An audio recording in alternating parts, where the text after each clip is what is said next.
Let me just accept this. Okay, nice. So, hello, Redefining Relationships community, and welcome to this very first interview we have in a series where I am finding people who really inspire me and who really have a lot to share and to teach us about relationships. And mostly, I mean, we're not promoting any type of relationship here, remember that, but we're just showing what's possible so that you go for the relationship which is right and aligned with you, not with what society has to dictate. So with me, I have Catarina Raquel Teixeira. I hope I said it well. Very good, very good. Well done. Who is, yes, also a relationship coach. And yes, so you can find her also. She also posts in my group some valuable information on relationships. And yes, I got inspired to interview her because she has a lot to share. So first of all, Katarina, welcome. Thank you. Thank you. And thank you for being with us today. My pleasure. So would you like to briefly introduce yourself? Or else we can just dive into the questions. Maybe a brief introduction would be nice. Yeah. Sure. Yeah, so I'm Portuguese. That's why my name. No, it doesn't sound Maltese at all, as you notice. But well done. You said it very well. And I have a project called Alignedheart Relationships. And basically, yes, I'm also passionate, like you know, in inspiring people in how they can improve their relationships, how they can be authentic, and just sharing tools that I use for myself and the teachers that I follow. So at this moment, I'm just putting information out there. I used to do a lot of group events, workshops, retreats, and I also offer one-on-one sessions. But I really resonate with what you said about, you know, each person, you know, needs to find their own way, and there is a need, you know, there is not a box that fits all, and that's my experience comes a lot from that way of looking at things, let's say. Mm-hmm. Amazing. So yeah, so what was your view on relationships? And I know that you shared that you have polygamy experience, and so what led you to that model of relating? So basically, I think since I was quite young, I was always very unique in my own way of seeing the world, let's say. When I started my first serious relationship, I was 14, and I used to tell my friends, you know, like, this thing of like, oh, you're in a relationship now, you don't feel attracted to anyone, you know, like you have to keep everything to yourself. It just didn't make sense for me because I could still feel attracted towards other people, and you know, you see the beauty around you and you connect with different people in different ways. And when I shared that, they were like, no, that's cheating, you know. So I just kind of suppressed that, and I tried to follow what society was showing me that it should be the way, you know, the monogamy way, and you have to be with that one person and all of that.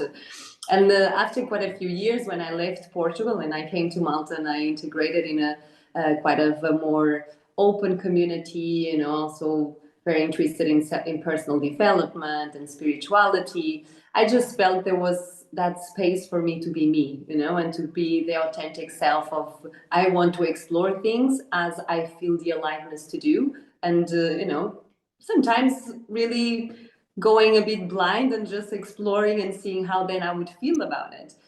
So my journey into polygamy started like that, basically, on when I start also meeting like-minded people where, you know, there was not the judgment and there was the space that I could connect with more people in that way. Mm, Mm-hmm. nice. But okay, the question is like, how do you manage to relate with you mentioned three people at the same time, you know, how do you manage that? You know, because sometimes you don't even have time for one person. You manage three. I know, I know, I know. Well, even time-wise, my life was quite free, let's say. I always worked for myself most of the time, so I had a lot of spaciousness of my life. But even there was a time I was doing a full-time normal job, normal office hours, and in that space, I also had multiple partners. In terms of dynamic management, we would just hang out in different days, for example, or weekends. Sometimes we even would meet together in different events. So there was, it was something that just flowed naturally, right? It was, in a way, of course, sometimes I would need to plan a bit. If I had already planned to meet someone, then I would plan with the other person, okay, why don't you come tomorrow? Come over for breakfast and we spend then the day together. And then in the evening, I plan going for dinner with someone else and I'm sleeping over in his house, So Wow. it just kind of was very natural for me. I never really felt, like that I needed to make a timetable to manage the different three people, So it just felt natural. And also just really allowing the space and the, my aliveness of who do I feel I want to be with today, right? So maybe because you connect in different ways, maybe one of my partners was a person that would like more to go out and dance, so maybe we would connect more in that kind of settings. Maybe another person would love to be at home and cook, and maybe we would connect more in those settings, so it just naturally it unfolded like that, basically. So for me, it was quite simple, but I know people that probably they have to manage their time a bit more and they create certain fixed structures, for example. So it's what works for each individual, isn't it? Yeah. Well, it seems that it worked. Yeah. So great. Okay. So the next question is, but did these people know about each other? Like, okay, so you're in the morning having breakfast and spending the day, and it's like, okay, gotta go because later I'm gonna meet guy number two. So how was that? Yeah. So for me, I'm very much about transparency, right, and really being an open book. So all my partners knew about each other from the beginning. In reality, when I started this journey, I had a partner, and then I went away for like a bit of a part of the summer. And when I came back was when I shared with him, look, I really love you. I want to still be with you and explore this, but there is this other person that I also feel this strong connection with whom I want to keep exploring also. So that was the beginning of it. And so that was two men that I was with. Then I really connect deeply with the woman.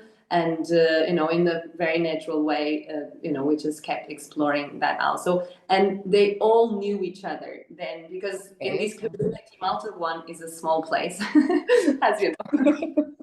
So, and then you're like in a really specific community of people, and that are into spirituality and certain kind of events and certain kind of festivals. So easily we are all gravitating towards the same things.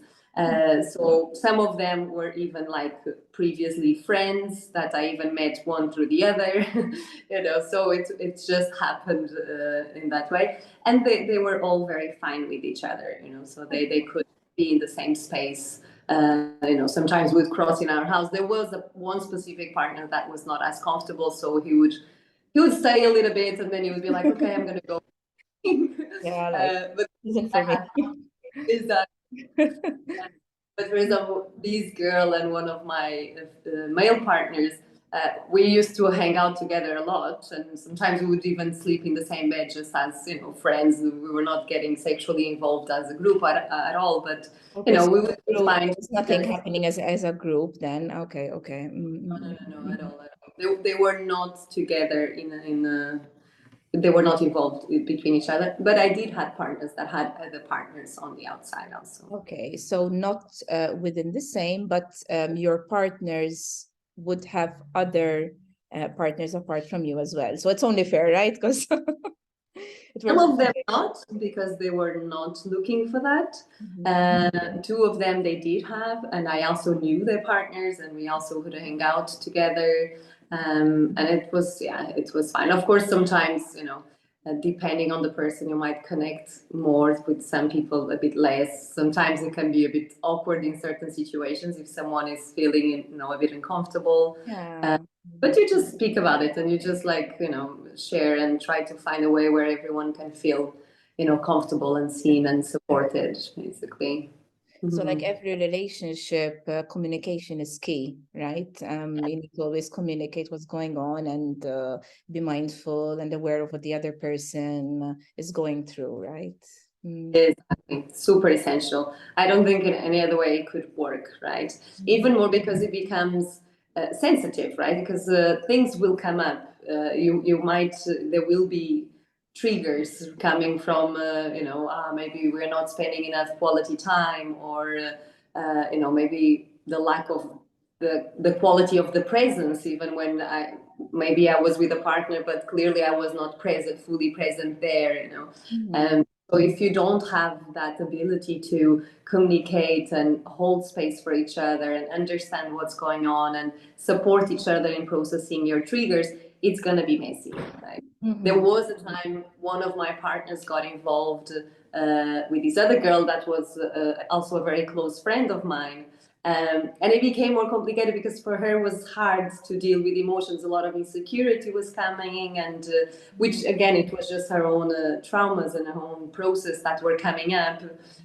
So the dynamic was becoming quite, a bit not messy even. It's just a bit more intense, right? With a lot of processing happening.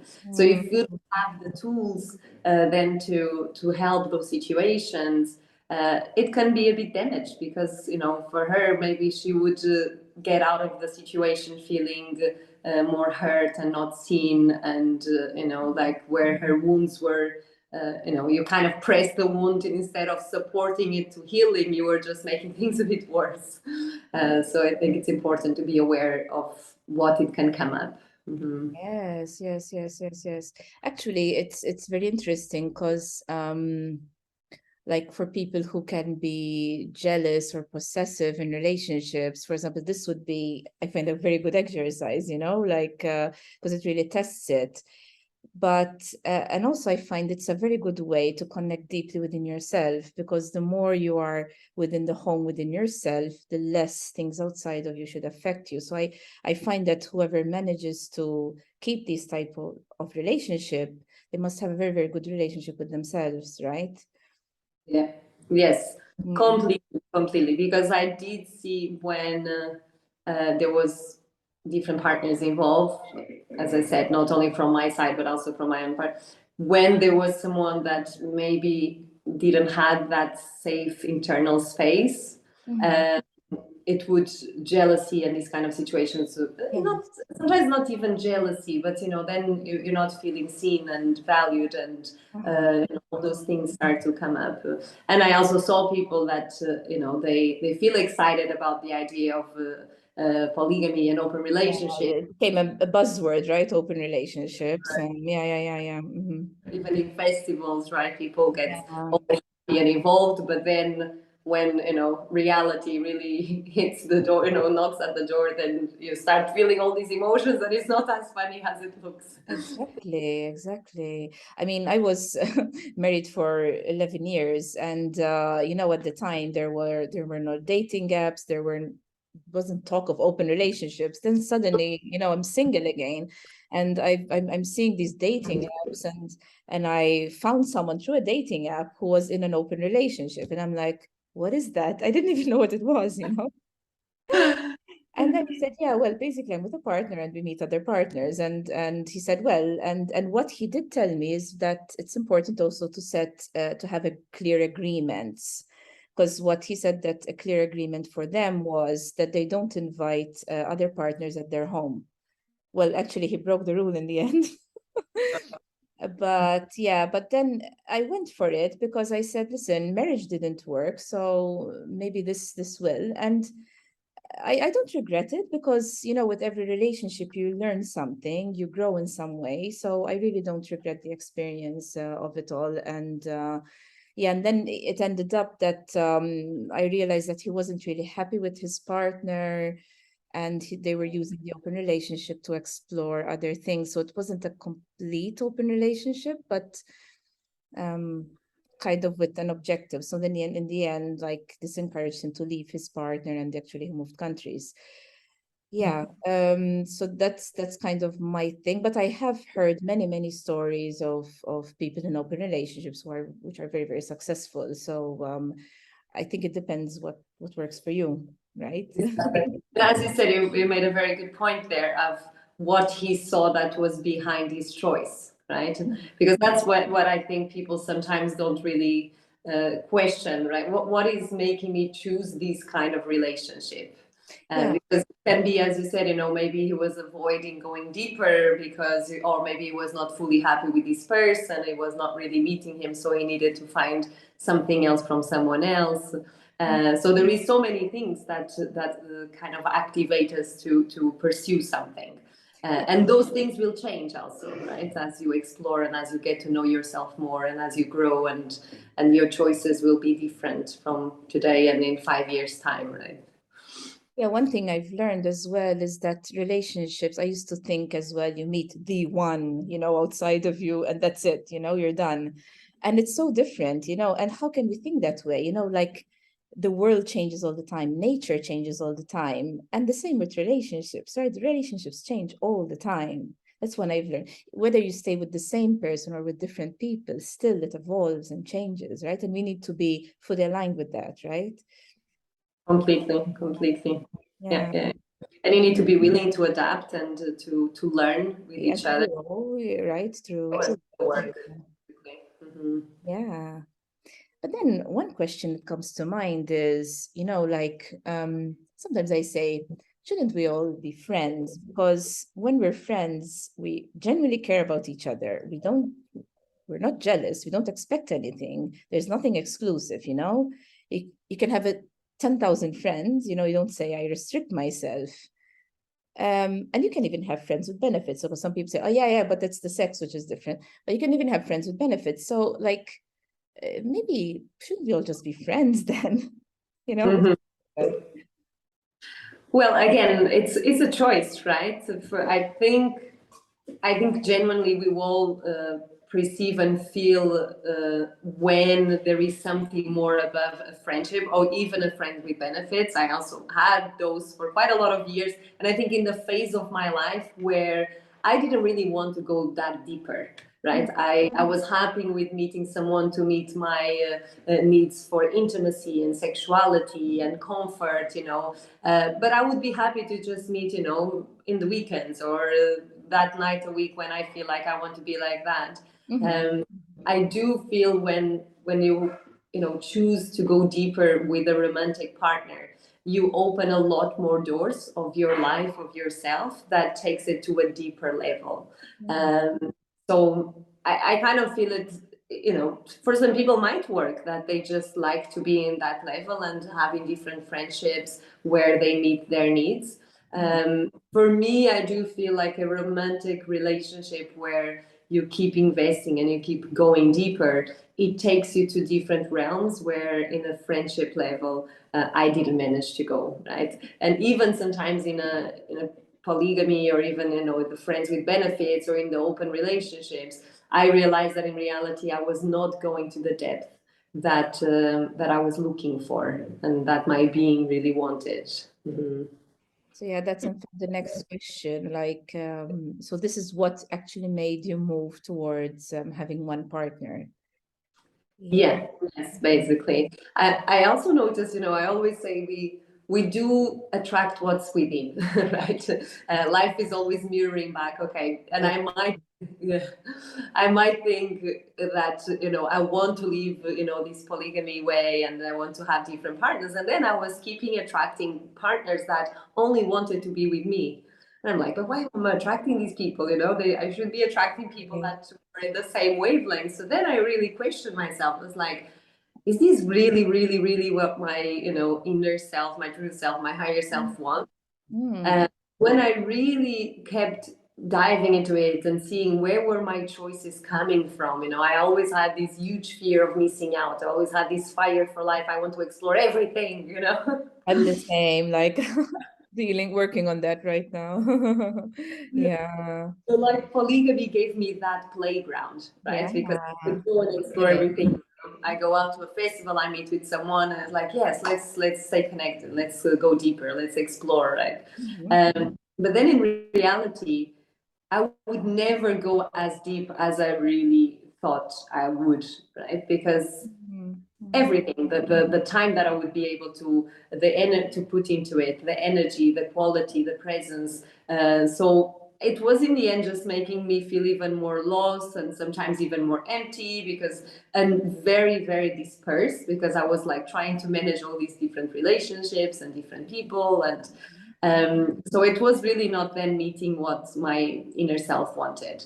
And it was funny because I went to these, it's kind of like a camping / festival called Rainbow Gatherings that they happen all around the world. And it's I heard very that, yeah. open-minded. Yeah. So there is a lot of people that live in that way, or for sure I would meet a lot of people that would be happy to be in these kind of dynamics. And that's when I realized, you know what, I don't want this. Like I really don't want this anymore. And that's when I said, okay, now I'm going to try different because I have tried it already and I've been in it for quite a long while. So now I'm going to try to really make a conscious choice. And it took me a while. It was not like, okay, now I want this and the process of change happens, right? Because then it's like, it's a process. You know you want something and you need to really rewire yourself of making new choices, right? It's also your belief, and it takes a while to build those new neural pathways, right? Exactly. So it took me a little while till I was like ready, and I had sometimes to face, seeing behaviors that reflected what I was doing, Old pattern, right? Exactly. I'm like, oh, okay. I didn't really like to be on the receiving end of that, so I don't think I should be acting like that also myself. Okay. So the process of change happened naturally in its own time until I settled, and now I'm happily married with one partner. And I don't really see. Again, we're not close. Like we are both very open and aware that the purpose of our relationship is growth. And if it gets to a point that it feels like we are not meeting that for each other, or we are very open to discuss, right, and to reframe and redefine our relationship if that will come to be. I don't really see it till now. It's been almost 5 years. I don't really see any calling or any need coming up of going back into being in open relationships. But you never know. I don't say never say never. Never say never. Yeah. I mean, I think you just go with what comes up, and as we're saying, and you just flow with it. So, but yeah, that's great. Because also, sometimes I see a lot of people who are with one partner, but I see so many of them unhappy, and frustrated. So I think going through this process is very important, because it helped you achieve the growth you needed to be ready for this. But then people who have not, I think, because what I feel is that they also have this fear of missing out, especially people who settle with the first partner they met in their lives. And I know some people like that. They kind of feel frustrated and unhappy. What advice would you give to these people? What makes a relationship with one person happy and worthwhile and exciting and fresh? Well, I think that the main key thing is to have the willingness, right? Because a lot of times people is like, okay, what do I do?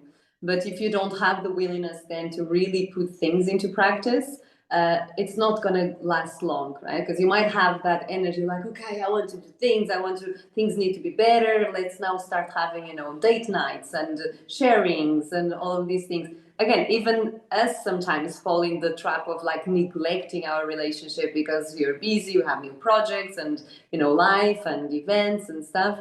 But so if you really don't have that willingness of like, okay, this is my relationship is, even more important than my job or my career, or like you need to prioritize and you need to put energy and time and also find tools, because I say sometimes people don't know, right? They don't know how to find a way, okay, how can I communicate to my partner how I feel, right? Maybe I feel, look, you're not so present, or when we are together the only thing we do is watch Netflix, and then we go to sleep and we don't even give a kiss, or and so it starts to find also those tools and having the willingness then to put them into practice. Sometimes you need to find external help because you might be in a very stuck situation where you don't know how to get out of it because it's been accumulating so much.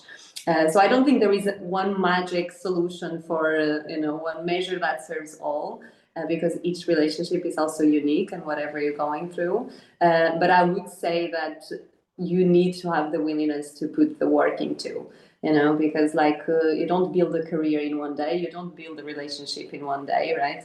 And if you want a successful relationship, it's going to require that willingness, that energy, that work, let's say, in a positive way, right? Because if you love someone and you really want to make it work, then you're going to find that energy to do it, right? Yeah. Yeah, but what I also find important is the relationship with ourselves. Mhm. And so my question also is this, like, um, when I was separating, we were doing some couples counseling, and then we did a little bit of couples counseling and a lot of individual work, because we realized that what was missing was the relationship with ourselves first. Mhm. Yeah, what are your comments on that? And if we have a nice and healthy relationship with ourselves, so why is it so important to have a relationship with ourselves first? And if we do have this healthy relationship, then what is the benefit of investing so much time and energy in the relationship with one partner? Very good, very good. No, for sure, I agree completely. I think the relationship starts with yourself first, right? And it's completely essential for you to have a quality relationship with others. You need to have a quality relationship with yourself. And for sure, that is super important. And that's why you see so many dynamics that are unhealthy, because the person is coming from that same space and then is trying to look for a savior, not a partner. Yeah, yeah, Trying to look for a father, trying to look for someone that's going to make them feel whole. And that's not going to work out for the best, for sure, because you're going to put such a weight and responsibility on someone that needs first to come from you. And for sure, yes, as partners, you support each other to grow and to do the work, but you can't just come and just drop your load on them and expect now this person is going to make me happy forever. yeah. So for sure, I do think that when you find that space in yourself where you are content, or you are at least, sometimes you don't need to be in a perfect place to then, okay, now I'm ready for a relationship. Because I do see relationships as one of the most amazing spaces to do the work, right? Because I saw a lot of people, when I knew people that were like 10 years in a monastery and doing all this work, and vipassanas and retreats and all this inner work, and they were very content by themselves. But then when they started to be in relationships, another level of traumas and wounds and dirt start coming coming out of under the carpet, because I think it's very easy to be not triggered if you're sitting alone in a cave by yourself. But when you go and live with someone else and they start doing things that trigger childhood traumas, start doing things that don't resonate with your way of looking at life, and then that's when the work comes, right? Um, Mhm. so that's why I see the importance, or for me, the what makes me so passionate about relating is that I see it as the perfect grounds to even grow further, right? To even dig deeper, to go to a different depth of knowing yourself and doing the work that needs to be done.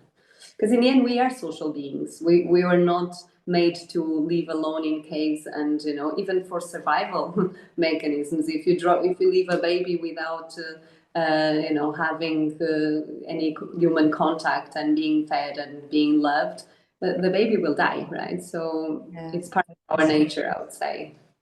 Nice, nice, nice. Yeah, yeah. Mhm. Very interesting, very interesting. Yeah.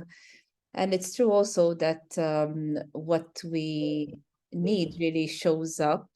Like life sends us stuff which Mhm. matches where we are right now. Like a friend of mine told me this. She said, like, hey, every relationship is the right one because it's what you need to see at this point in time, or where it's where you're at this point in time. Uh, Exactly. Yeah, in fact, what's happening for me at the moment is like after I had my son, I was not in a relationship for a few years, but then kind of now slowly that my son is growing up, I'm kind of dating a bit. It happened like a few times, but these are very short encounters, you know, and I'm still trying to figure out why. Like I meet a person, then it's very intense, and then after 1 week, everything like fizzles out, or we just stay friends, and I'm like. Mm-hmm. But I believe there's what I feel is that there's always a lesson to be learned in each and every situation. So yeah, so It might, sometimes yes. when I talk to that, it might be you're also in this process maybe of opening up again, right? Yes. I after 12 years of marriage and going through for sure intense periods that maybe you need your time to again realign to be fully open to receive someone for a long-term thing. Yes. And as you said, we do attract what we want, and also at times we attract what we say we don't want anymore to test us and be Okay. like, okay, Exactly. so I'm gonna say, you know what? No, I'm looking for a man that is available, that is ready, that wants to go deeper. So if you are not open for that, then we're gonna stop here, right? And sometimes it's hard to do that. It's hard to say, what? Okay, I need to choose different, and that means saying no to these and closing this window so I can follow that door. Let's say, right? Yes, and I find these unwanted situations show up so that we really know more what we want to help us to be clear on what we want, really. And in fact, also, like sometimes I see people who kind of wait for a husband, the one, and other things show up which are, as you say, unwanted, and they block them out. I never advise them to do that. Like when these unwanted things show up for me, I still experience them because I know that they will push me one step closer. I will learn something, I will grow, and it push me one step closer. So so do you agree that the advice we give to people, that when these weird things happen, these encounters which are weird or unwanted, like what is your advice, you know, like to live them or to block them? I think you need to learn the lesson from them, Learn the right? lesson. But you need to do the work to transform that in yourself in order to stop attracting it, right? So Uh-huh. I see a lot of friends in those situations where they keep attracting the same kind of relationships, and they always keep saying that the problem is these other persons, you Yeah. know? But Yeah. the only common denominator is it's that person, it's you, let's say, Yeah. right? So you need to look inside and say, okay, this happened, what can I learn from this, what do I need to change and work through in order then to stop attracting it. So for sure, if you closing the door and not doing the work, you're going to attract it again. So I think also we see people staying in the cycle of over and over and over again attracting the same situations, and because they are not really doing the work, they're not looking deeper and seeing, okay, what is in me that is attracting this, right? And if you change your vibration, if you do that work, naturally reality around you is going to change for sure.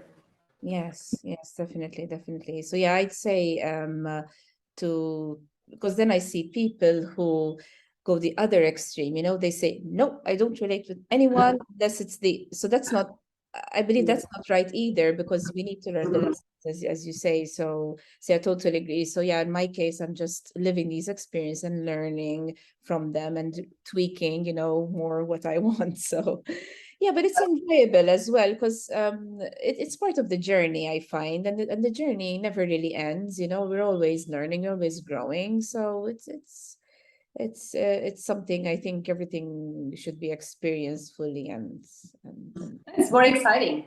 yeah, it's a little adventure. So in fact, I'm not in any rush actually to find the one. I'm just enjoying seeing what's coming up and seeing, you know, what I can learn, what I can grow from more, and more I can invite into my life. So it's really exciting. Yeah.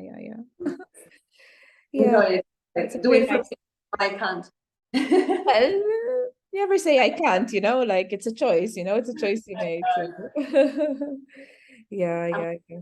this way.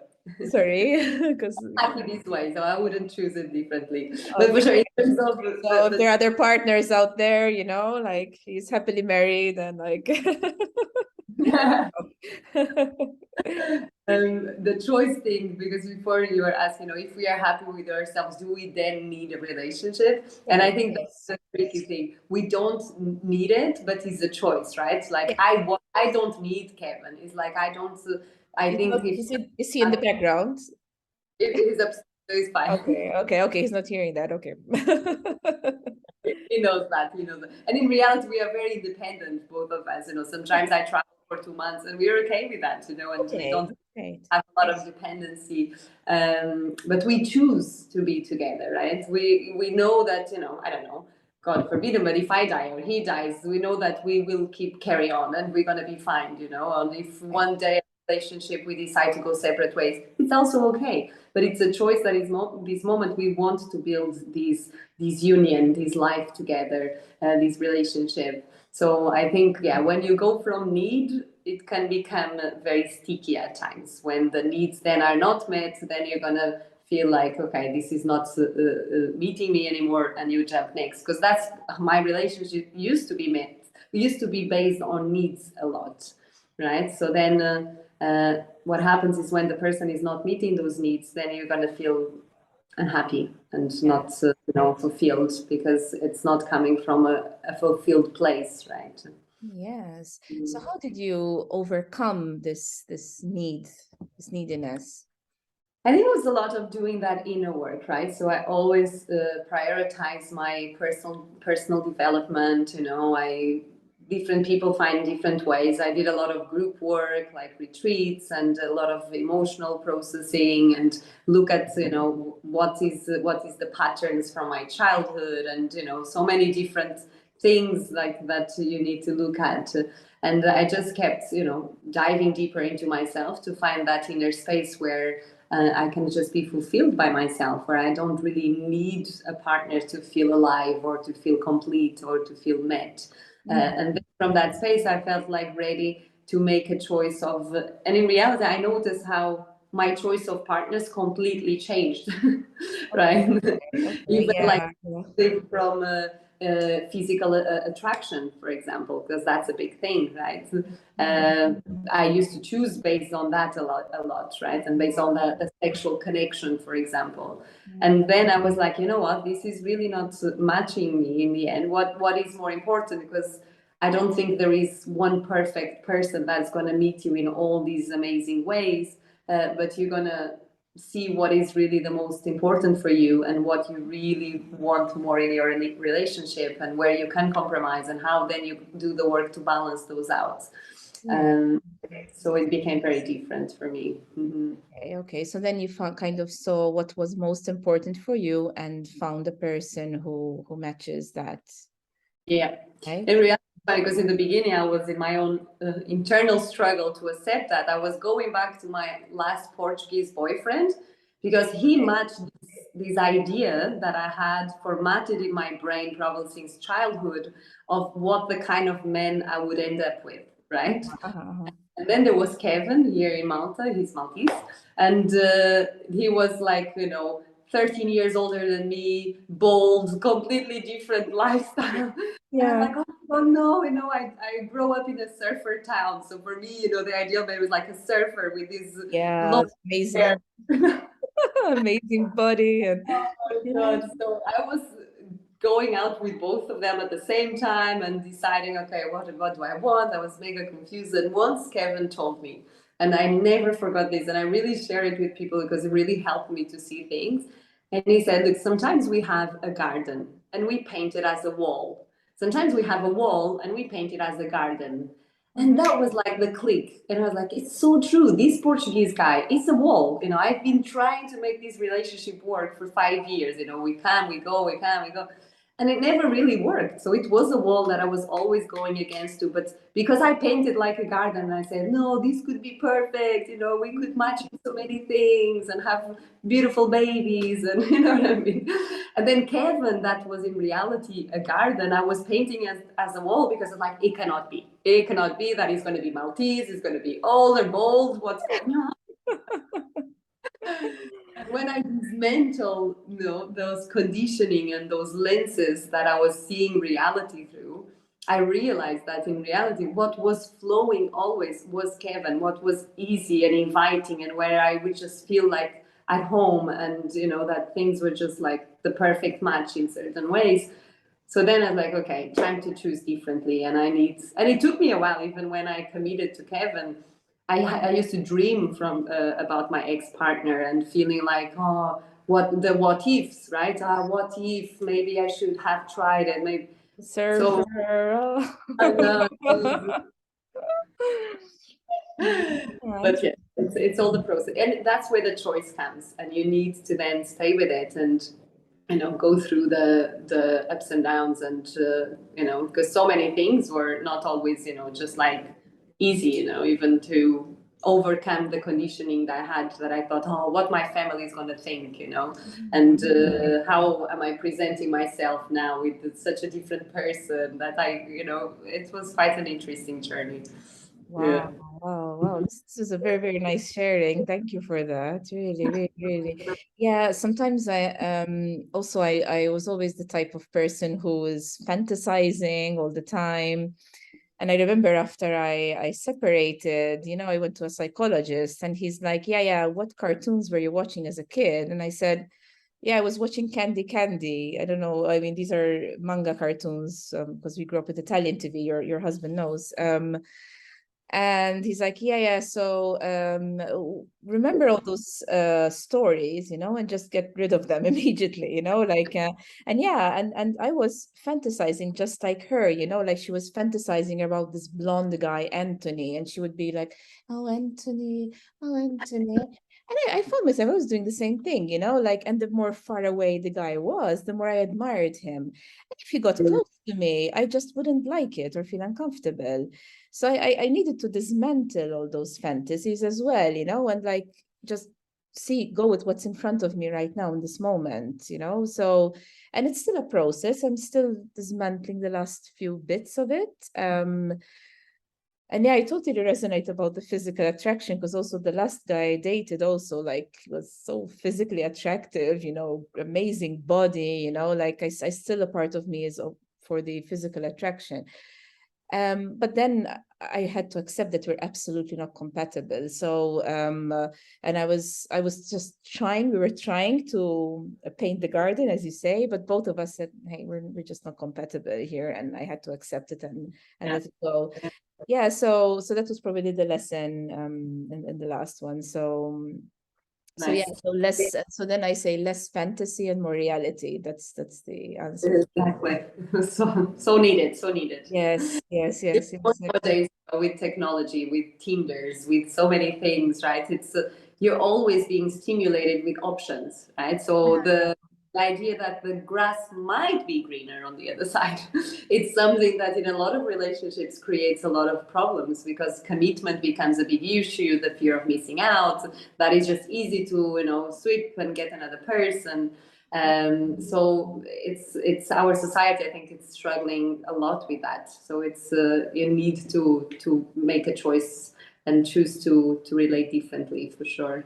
Yes. Yeah, well, the fear of missing out also, it's also a structure, a psychological structure. So we can learn to dismantle that as well and be more present. So because there, as you say, there will always be something out there that yeah, yeah, yeah. Yeah, I mean, about dating apps, like I was using them, but like right now I just deleted. So I just use them, then I delete them, then I use them, then I delete them, because like I don't know, I just cannot connect with a guy on a picture. I don't know. And I want to believe that we can still have ways face to face in which to meet each other. And if we're meant to meet people, we meet. It's a way. I find it's a tool, because some people do meet, but doesn't really work for me anymore. But again, it's what works for you, I guess. So yeah, nice. Is there anything else you would like to add before we wrap up? We touched a lot of different subjects, so I think there is a lot of juiciness around already. Yes, So there are a yes. lot of things we could dive deeper, but I think we got to nice different topics that were interesting to discuss. And again, as you said, relationships is an exciting realm of so many things that you can explore and look into it and learn from. So for sure, yes, for me, I think it's to be open and to put some energy into it, of wanting to learn and grow in it. Because sometimes I see people they put so much energy in the career, in friends, in going out, in doing other things, and then very little in saying, you know what, let's watch this talk about communication, or let's put some time to read a book together, or watch a TED talk or a documentary, or something that can bring value into your relationships. And unfortunately, something that our education doesn't teach, right? Even basic deal with emotions. So I think it's great that now there is this huge awakening and so many people out there sharing amazing content, and coaches and supporters and therapists. And so yeah, my invitation is for people to really value a bit more the relationship, because the career will end. Friends comes and goes, and what you create long lasting is what you take with you, and those experiences. So in it, for sure. It's what makes life worthwhile, right? Yeah. Love and connection with others, definitely.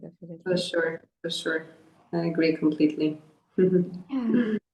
Okay, so this was great. Thank you so much for this interview. I've learned so much, and I hope that our audience finds this very valuable as well. I'm sure they will. And yes, so Pleasure. yes, okay. Thank you. Thank you, Angie. See you. Take care. Thank you, everyone. Bye. Bye.